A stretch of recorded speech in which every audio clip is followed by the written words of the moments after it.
I'm just tired of thinking about food so much. A lot of times people, as they start recognizing tools that help them with blood sugar balance, suddenly food doesn't feel so stressful. I feel like I can just move on with my day rather than have so much of that mental space thinking about food. Welcome to the Naked Wellness Podcast. As a qualified nutritionist, I'm here to strip away the nonsense and get down to the bare essentials of nutrition and wellness. Join us as we debunk myths, chat with top-notch experts, and serve up practical tips that will leave you feeling empowered. Get ready to uncover the naked truth about living your healthiest life. Let's undress. Welcome back to the Naked Wellness Podcast. I am so excited because today I have a very special guest with me. I have Danielle Bublitz. Hope I pronounced that somewhat correct. Danielle is a registered dietitian nutritionist who helps those with diabetes to feel empowered to enjoy all foods while still managing their blood sugars, which is so powerful. And Danielle actually uses the intuitive eating and the HAES, or health at every size framework, to support her clients and allow them to live that life where they don't feel restricted and they have a very positive and helpful relationship with themselves, which I obviously love and is so aligned with me. So Danielle, I am so excited to have you here today. Oh, thank you so much for having me. I'm really excited to chat with you. Amazing. Well, did you want to start off with giving us a little bit of an introduction about yourself, your own journey that you've been on that's got you to where you are today? Yeah. So, Danielle, I've been a dietitian for about 5 years now. I'm from California, so the other side of the world. Yes. So I was diagnosed with type 1 diabetes when I was 16 years old, and that was a pretty huge shock to my family. No one else in the family had diabetes. It's like I hadn't really seen maybe an aunt or an uncle or a grand. I hadn't seen anyone managing diabetes. So when I was diagnosed, it was like, okay, what do I do? What is my life gonna look like? And prior to being diagnosed, I had already been struggling with binging. So I was having a lot of issues with dieting. I was at the age of 10, I was being put on my first diet, so just lots of problems happening up until the diagnosis. And after that, I felt like, okay, well, for my health, I need to really work at this and manage my blood sugars. But I went a whole other direction where I became too fixated on food, extremely black and white, basically, yo-yo dieting. And it wasn't until I was in my undergrad for nutrition that I was assigned the book Intuitive Eating. And I remember bringing the book home and really resonating with a lot of what the book talks about, and breaking up with dieting, challenging food rules. It's like every page I couldn't put the book down because I just felt like, wow, I resonate so much with this. So I started practicing intuitive eating, and when I became a dietitian, I worked in a hospital, and I wasn't teaching people about intuitive eating in that setting. We do a lot of medical nutrition therapy, but I saw such a need for, people with medical conditions, as far as their relationship with food. I met with tons of people with diabetes that were coming in and saying well, I cut out bread, I did all these things. And in my mind, I'm like, no, you don't have to do that. So, it's always been a passion of mine, to help others with diabetes. And that's when I started my own business, back in 2021, to help people with all forms of diabetes work on their relationship with food while managing their blood sugars. So that's where I'm at today. I love it. And obviously you are so passionate about it because you've personally been through the journey yourself. And we were chatting a bit before we started recording around how so often people get diagnosed with things and the doctors give them these really strict and rigid things to follow, but also they give it to them in the sense of, well, here's a diet to follow, or here's something to follow. Okay, off you go. Now you're on your own. There's no support, there's no guidance there either. So it can feel really overwhelming for a lot of people, and they might feel a little bit lost, or they start spiraling into the restrictive eating without actually even realizing that it's happening to them, because in their mind they're like, well, I have this condition, this is what I want to manage, this is how I'm going to Yeah. do it, which is then, Hmm. like they're going in blind almost because they don't have that support. Yeah, absolutely. And I think honestly, a lot of times people with diabetes, whether type 1, type 2, or other forms, yeah, they get diagnosed and it's just so overwhelming. There's a lot of shame in the diagnosis. And then it's like you said, not getting a lot of support. So then people are looking to Facebook groups for support or Google. And it's like, even in the diabetes community, there's a lot of misinformation around food. So I would say it is very challenging to accept and internalize the idea that, foods like carbs can exist in your life and you can manage your blood sugars. It just doesn't, for a lot of people, it seems like out of reach.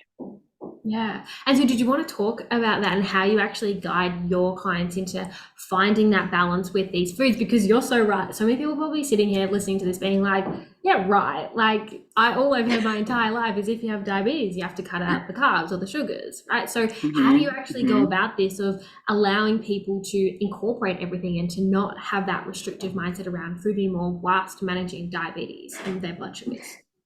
Yeah. So really when I work with my clients or even in like the classes that I run, it's really about starting from what are the myths and misconceptions. We have to start there because if you think about the food rules that people build with having diabetes, there's a lot. So I really love to first educate people on what diabetes is and what it isn't, which, when you have diabetes, a lot of times, especially with type 2, there's this stigma. It's like, oh, it's the lifestyle disease. You should have been able to reverse it, prevent it. This shouldn't have happened. But in reality, when we're thinking about diabetes, like with type 1, for instance, your pancreas is no longer producing insulin. So when you eat anything, it breaks down into energy in the body, like carbs, breaks down into that glucose. Since your pancreas is not giving you insulin, that insulin's not able to grab the blood sugar for energy. This is not your fault. And same with type 2, or other forms of diabetes. Like with type 2, there's an insulin resistance, meaning that, again, same situation. You're eating your food, the carbohydrates breaking down, but while your pancreas is producing little bits of insulin, it's not working efficiently. So again, that blood sugar sits. And there's just so many factors at play when it comes to diabetes, like genetics, comorbidities, like women that have polycystic ovarian syndrome tend to have insulin resistance. Thinking about people that need to take steroids. If you take steroids, that can increase your blood sugars. Oftentimes in pregnancy, some hormones can occur. So it's like there are a lot of factors at play, and it's not your fault. So I really, really try to begin with that. Let's break down those misconceptions. And then we start working through how can we create meals that are going to nourish you and satisfy and help with your blood sugars, which, it doesn't have to be complicated. Ways that we Mm-hmm. can balance our meals is including a carb source, protein, fats, and fiber. And the great thing about that is you have variety in your meals. You have satisfaction when you include that fat source. And also with having like the carb source paired with those, it actually, the protein, fat, and fiber will slow the carb breakdown, which helps prevent those blood sugar spikes. So I love teaching this because it's realistic and pretty much for each person, you can find ways to incorporate all the meals you currently eat to balance your blood sugars. So those are a couple of the main things I focus on to start is let's work through some of those myths and misconceptions and let's work on how we can make your current meals work for you. And you know what I love about that is that it's not complicated. It's not Mhm. daunting. It's just taking it right back to those basics and Yes. understanding what the truths are and then what is actually going to work for your individual body without it being something that is scary or something dramatic that you have to change, which I Yes. think is really, really Yes. powerful. And so then Yeah. how do you then bring intuitive eating into that as well? And did you kind of Mm. want to touch on what intuitive eating actually is as well? Yeah, yeah. So intuitive eating is a self-care framework, which basically it's helping bring people back to their internal cues, like physical sensations versus outside cues. So if we think about, like diet culture, like the dieting wellness industry, it's like it has us focusing on counting calories, apps, looking at a scale. It's like all those things are dictating if you can choose to eat something or not, and that really disconnects us from our bodies. And so intuitive eating basically helps reconnect us to trust our bodies again, to trust that our bodies are going to know what to do with the food, to trust that, when we're having a meal, when we are nourishing our bodies consistently, that urgency and that feeling of chaos with eating starts diminishing because our body is learning that it's going to get that consistent nourishment on a daily basis. It's a really beautiful thing. And I know, especially for you, it's like you preach that. So, um, yeah. So sorry, I got into a huge tangent about that part. But yeah, basically, the way I like integrate intuitive eating with like diabetes management is again really working off some of the basics, focusing on health promoting behaviors. So, Mm-hmm. wanting to make sure that first and foremost, you're eating enough. Okay, you're eating enough. Wonderful. Can we work through some of these food rules? Can we start assessing where your hunger and fullness is at? Because also, a really fun thing with blood sugars is that when your blood sugar is low or high, you can feel hungry. And that can really mess with people as they're practicing intuitive eating. So it's like just kind of learning how to tap into, okay, I'm feeling hungry. My blood sugar is okay. It's been a while since I've had something to eat. I think I need to start getting a snack in between or get my meal. So I really try to help people understand that, having diabetes doesn't mean that they can't tap into their internal cues. So, yeah. I love that. I think that's so powerful. And one thing that you just mentioned just there is starting to unlearn the food rules and the fear foods. How do you go about this? Mhm. Because this can be part of this journey that is so, could I say, mentally draining and Mm, scary, because for a lot of people, they've probably come from a history of maybe restrictive eating where they yeah. have been given all these rules from other diets, maybe that Mhm. they've gone on, or the doctor has told them this is something that you have to follow. So from that, they've now created food rules, which, as we know, can then turn into fear foods of this unknown of, well, if I eat that, what is going to happen? Like, I don't know. And for a lot of Yep. women, it comes from a fear of weight gain, which is a whole nother topic which we can get into as well. Yeah. But Yeah. how do Mhm. you help your clients to actually start to break those food rules and reintroduce those fear Mm. foods? Yeah, it is really all about challenging those rules. But I preface that with, when we're thinking about challenging food rules. So let's say, for example, you're wanting to try having regular sourdough bread versus having maybe like a low carb bread. And that can be very nerve wracking for somebody with diabetes because maybe the thought is, I was told that's going to mess with my blood sugar, or maybe I've seen it mess with my blood sugar. So, the way we can practice this is understanding, okay, find a time where, it's going to work best for you mentally because you don't want to be doing this at work where that may be a stressful environment, or you don't want to be doing this when you're out with friends if that's going to be stressful. So find the space that's relaxing for you or feels safe. Try out the food and just take it as this is just data. When I look at these numbers after I try having this fear food, I'm just going to look at this as data to help me make adjustments, because it never means if you notice that your blood sugars increase, it doesn't mean that food is never going to exist in your life. It just Yeah. means, hey, maybe there's a different tool that might work to help you and help this food, fit into your life a little better. So that's what I try to do when we're challenging those fears, is just really preface that this doesn't have to be perfect, and it may take trials and errors, and that's okay. Just coming in from a place of curious rather than critical and being like, okay, Yes. well, how is this actually impacting me, rather than, oh, this is so frustrating, like, why is this happening, I can't have that, I'm gonna have to cut that out, because that in turn is also incredibly exhausting mentally, to always be having So that exhausting. self-criticism.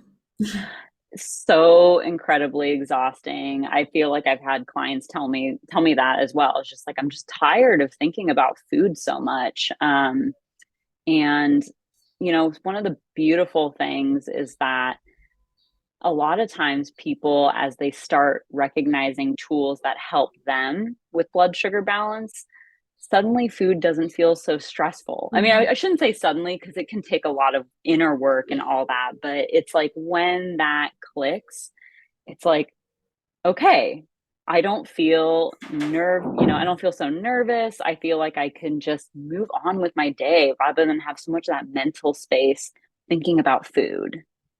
Yeah, because it does. It takes up so much of your mental capacity that you could be putting towards relationships, friendships, Yeah. careers. And, you know, we've all, well, I wouldn't say all, but for all of us that have come from, I guess, having that unhealthy relationship with food, we've had those moments where you've gone out with your friends for a dinner or a lunch and you've spent the whole day thinking about food.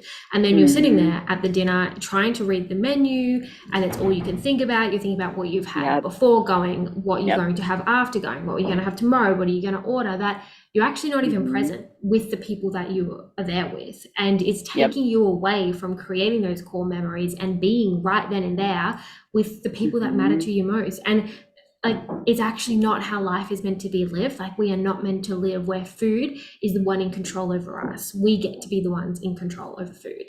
Yeah, absolutely. Yes, yes. Because, food is also celebration and Yeah. joy and so many things. So, I think for people with diabetes, it can be really challenging because when you do see your blood sugars either go up or down, there's also that fear of like, am I hurting my health? Like, Mm-hmm. is this, going to deteriorate me?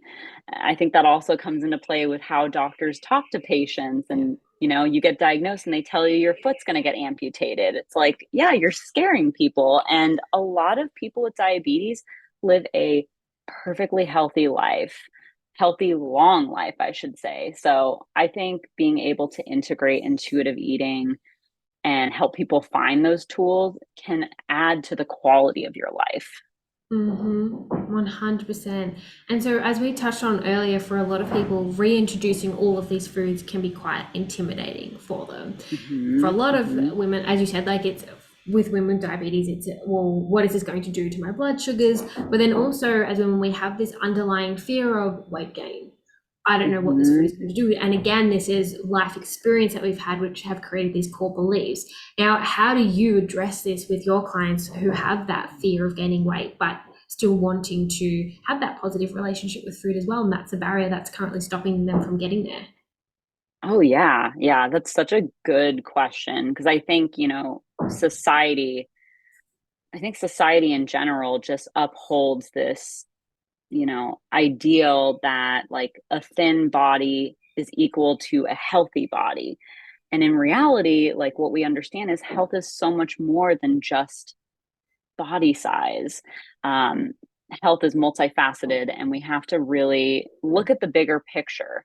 So, when I work with clients, something that does come up is needing to use insulin, and how insulin, doctors will tell them, or medical providers, don't take too much insulin, it's going to cause weight gain. Or if you get on insulin, this is going to happen. And I think that's really harmful rhetoric, because in the diabetes sense, for that, it's like actually your body is needing that extra support, and that having insulin is going to help keep your blood sugars in a range that's going to help you function better and utilize energy better. So that's one harmful rhetoric. But when people are working on like incorporating more carbs, which certainly diet culture has made it seem that carbs are the enemy, whether you have diabetes or not. It's like, Mm-hmm. no, truly having enough food is always going to be more important. And carbs are our brain's primary fuel source. If we're running off of just protein fats, it's not going to help us um, use energy efficiently. And also just this pattern of weight cycling that happens, thinking about what is like your diet history. And sometimes I even walk clients through like, okay, you're talking about this fear around weight gain, but tell me about like what's happened when you've gone on these diets before. Have you found success? How long was that? So people can start noticing that, yeah, dieting really messes with us. And sure, you may see some success as far as maybe weight loss, but it's not sustainable. Oftentimes people are miserable. It's more harmful than good. So sorry, that's a very long-winded answer, but I think it's meeting people with compassion because we do live in a society that upholds this ideal. And Mhm. I never tell people like you can't desire weight loss because I understand that in this society, people that are in larger bodies are discriminated against, are not given, inclusive care, and it can be scary. So I recognize that. And I think it's helpful to guide people through understanding how diets haven't worked for you and why finding tools and finding ways to nourish yourself is going to add to your life. Yeah, I love all of that. For me, I used to work at one of the world's largest weight loss companies as Mm, when I first started, and it's just so interesting being in and amongst that type of culture where they're there to make money, right? mhm, And mhm. any diet or program that you go on that you have to be a life member of screams Mm, red flag, because why if it should get you to that end point and then you can stay there and live right. the rest of your life, you wouldn't have to be a life member. And so this is Yes. where it's so important to understand that a lot of these large corporations that like put out all of these weight loss ideas that we have to be or have to be doing, Mhm. it's not conducive to the life that we actually should be living or probably want to be living as well. And your Yep. self-worth has nothing to do with the number on the scales or the clothing on your size. And if you are doing anything that is telling you that your day is good if the scales have gone down or your day is bad if the scales have gone up, red flag. Like it just, we shouldn't Yeah. give that our weight and food that level of control over ourselves and Yes. our life. Mhm. Now, one thing that you touched on there was weight cycling. And I think this is something that isn't spoken about enough, right? Because for so many people, they have gone diet to diet to diet to diet, and they've Mhm. lost the weight, gained the weight, lost the weight, gained the weight. One thing that Mhm. isn't spoken about enough is what are the actual health consequences of your weight constantly cycling like that? Yeah, there are cardiometabolic factors that can be at play, increased insulin resistance. So, especially speaking of diabetes, a lot of times people that have, and again, this is in no way shaming, it's more so just like you said, weight cycling isn't talked about enough. I think dieting is way more harmful to somebody's blood sugar regulation than, being able to include those carbs. So, yeah, weight cycling can definitely impact. I think it's like lipid levels. It can Mhm. impact obviously like your mental health, your it's like fixation on weight. It just messes with you because, I think the diet industry, it's like I think in the intuitive eating book they talk about like it's one of the only, you know, like industries where it's like you question yourself as the failure versus the product. Yes, that's so Like, true. It makes you, it plays on your insecurities and makes you mm, feel like you are the problem and that you yeah, aren't good enough. And that is why you yeah, can't maintain the yeah, results that you you didn't want. have enough willpower. It's like Yeah. it's Well, not if you didn't that. have It's not willpower, you. yeah, you wouldn't be able to do all the other things in life that you're currently doing. Exactly. Yeah. So it's so interesting you mentioned like the past like job too, because I also had that Mm, experience as well, working for a pretty big company. And I even like kept in touch with some of the members and some people I became friends with. And there was a few that ended up going to eating disorder centers, yep. residential centers. And it's like, wow. Um, you know, I think wellness culture is very problematic because it's very much based on um, the looks, like the aesthetics versus true health and, 100%. actual lifestyle factors. So yeah, ugh, it's problematic. Absolutely. One of the biggest turning points for me when I was working in the industry in that company was when I was talking to one of the members from it, and she'd hopped on the scales and had gone up only a couple of hundred grams, which your body fluctuates all the time anyway. Hmm. Hmm. And she stood there, and she was in her 70s, and she broke down in tears. She was going on a holiday to Europe, and she hadn't been eating carbs. She was petrified of the outcome. Hmm. Her husband had basically said to her, like, you need, like, I'm not sacrificing food on this holiday for you. So it was impacting her relationship. She was scared about just enjoying the pizza, the pasta, the gelato. Like she couldn't Oh, enjoy her holidays. She oh my had been on gosh. and off diet since she was, I think it was like 15. Hmm. So her Yep. entire life had been Yep. based, her everything she had done had been about how can I constantly lose weight because I'm not good enough for X, Y, and Z. Mm, Like it was just, she was just exhausted and she was done. And she yeah. was like, I just can't do this anymore. And that to me was, I can't, like, I actually can't be in this type of industry because the negative impact that this is having on women is just Mm, like disgusting. yeah. To put it Yeah, like in a word. absolutely. Oh my gosh. Yes. It's sad. And it's like Yeah. so many women experience this, like Yes. there's so much pressure. Um, there's so much pressure to be a certain size. There's so much pressure, as far as like what you can and can't eat. So yeah, I definitely feel like I personally don't want to be in my 70s No. counting calories, counting carbs, things like that, being able to separate myself from all those like things that I did when I was younger has helped me to experience Yeah. life. And, I just had my first son in January, and it's like, I'm so excited to get him excited about food. Yeah. It's like, how can we 100%. change the narrative? How can we help people learn to love food versus fear it? Absolutely. And because this is it, right? Like, this is our one shot at life.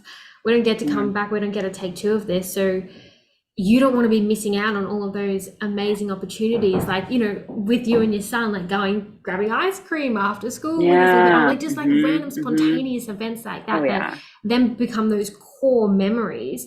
Like, you don't want to miss out on Yeah. that just because food is the one controlling you. Yep.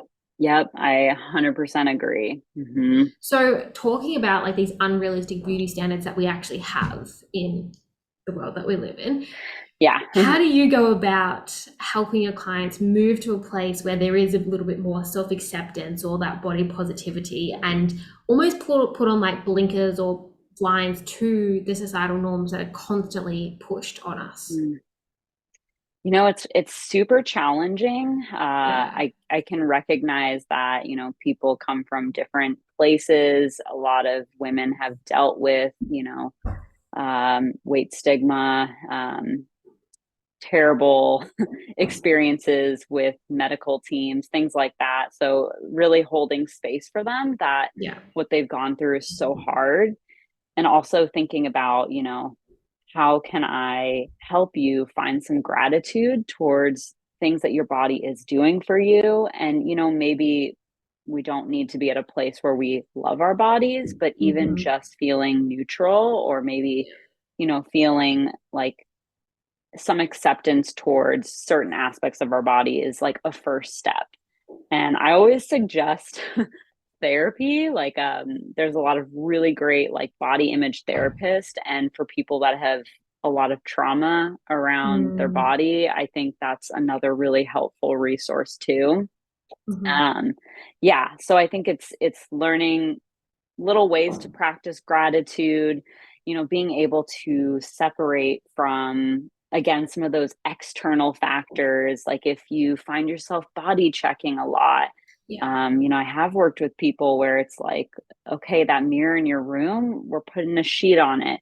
We're gonna make it a point to not be checking constantly certain parts of our body, because that is just messing with your head. Mm. Being able to throw away a scale or have somebody hide Yes. it, whatever it's going to take, just try to separate from some of those external, um, factors that are kind of like telling you this message of like, you messed up, you did something wrong. But I personally just feel like this journey to self-acceptance just takes a lot of work. It's just not easy.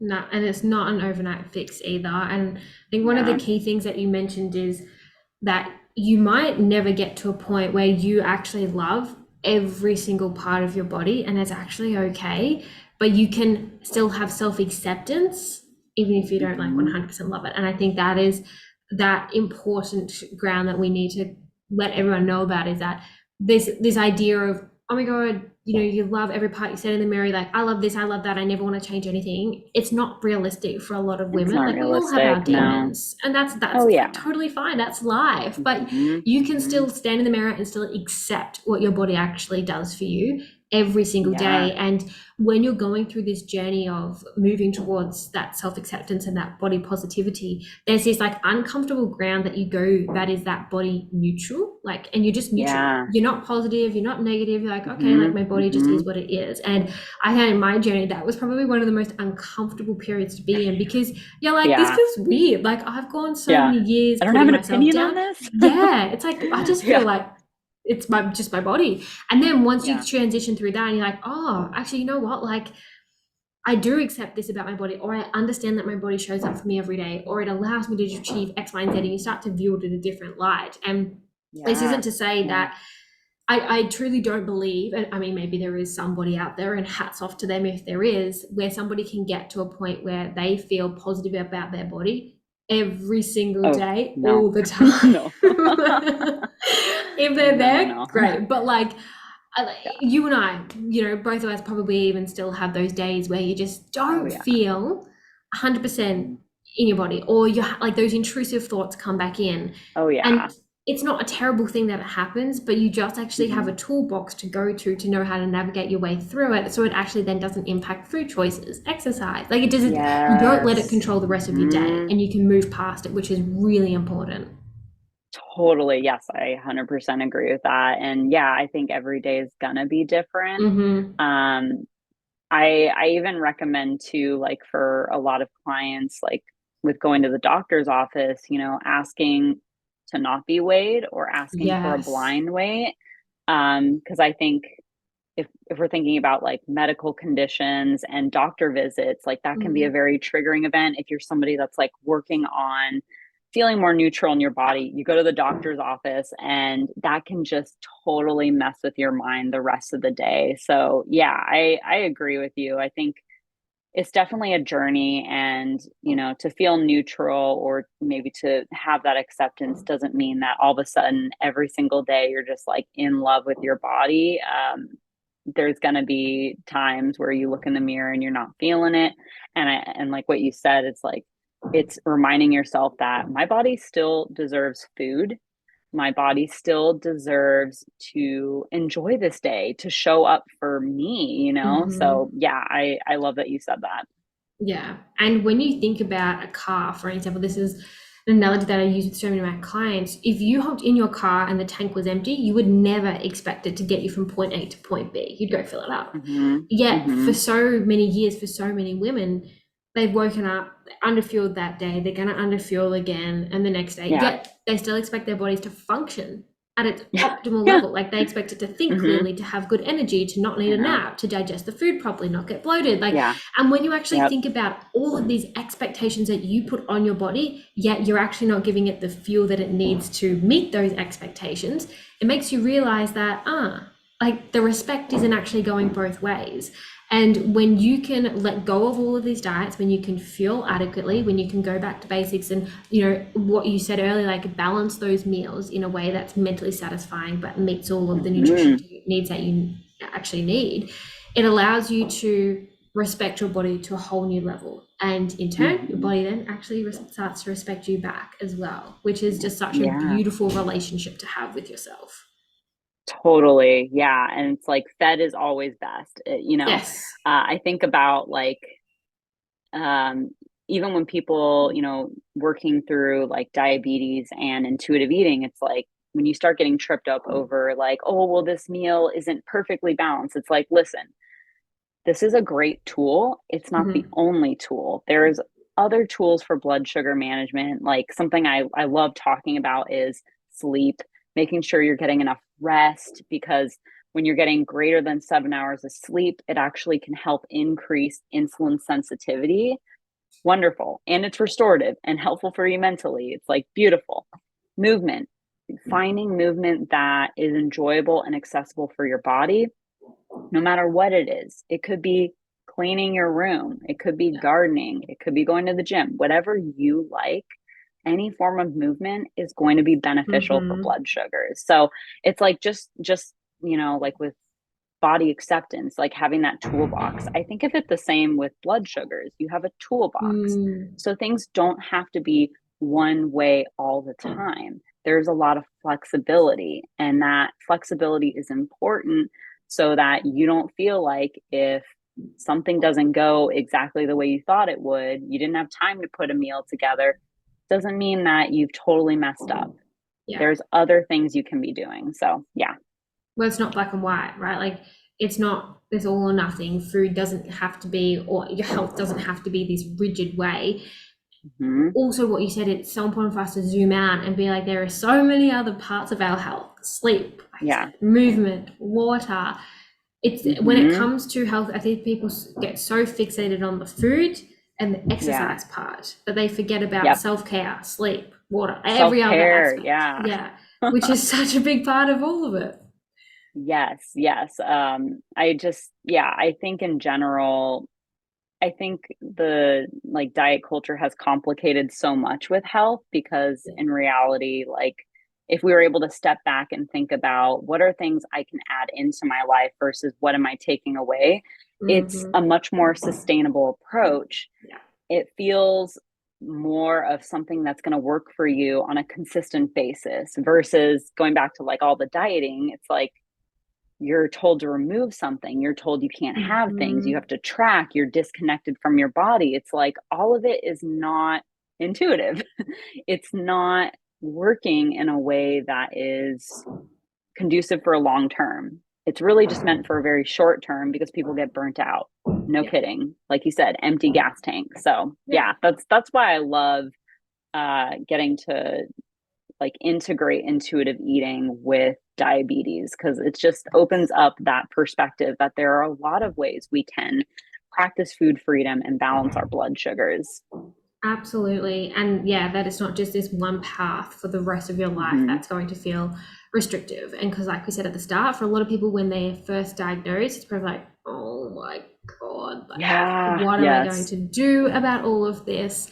So let's say Hmm. somebody is listening to this podcast and they are like, Yeah. oh my goodness, I need to do this journey. Like, I want to have that good relationship with food, good relationship with my body.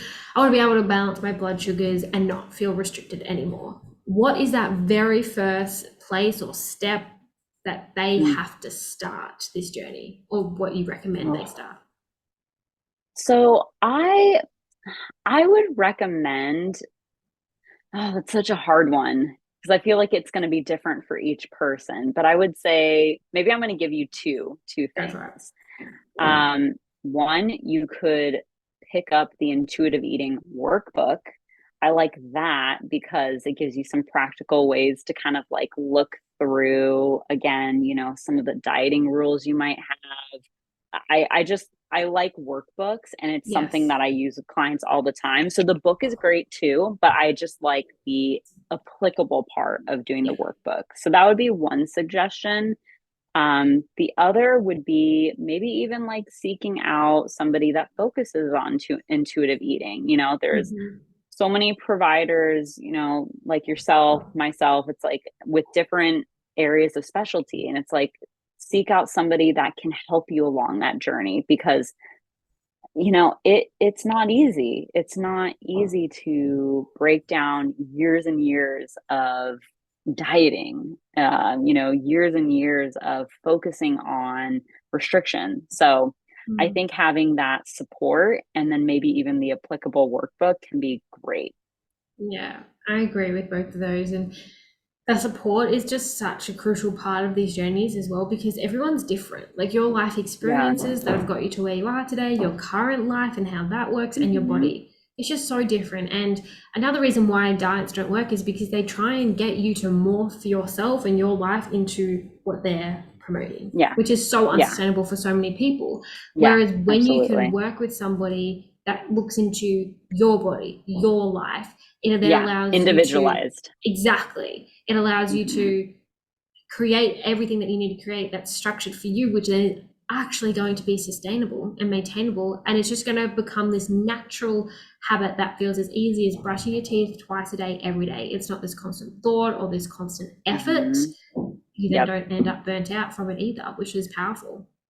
Yes. So yeah, I think that support is really great to also avoid that burnout of feeling Mm, like I'm not doing this right, because I think it's easy to jump straight into intuitive eating, yeah. almost like a diet. It's like Yes. I'm supposed to eat anything I want. And it's like, Hmm. listen, I mean, it is about giving yourself permission, but we got to work on, especially if you've been struggling with binging, we need to work on that consistent nourishment. We need to work on your food rules. Like there's just so Hmm. much to it. So, yeah, absolutely.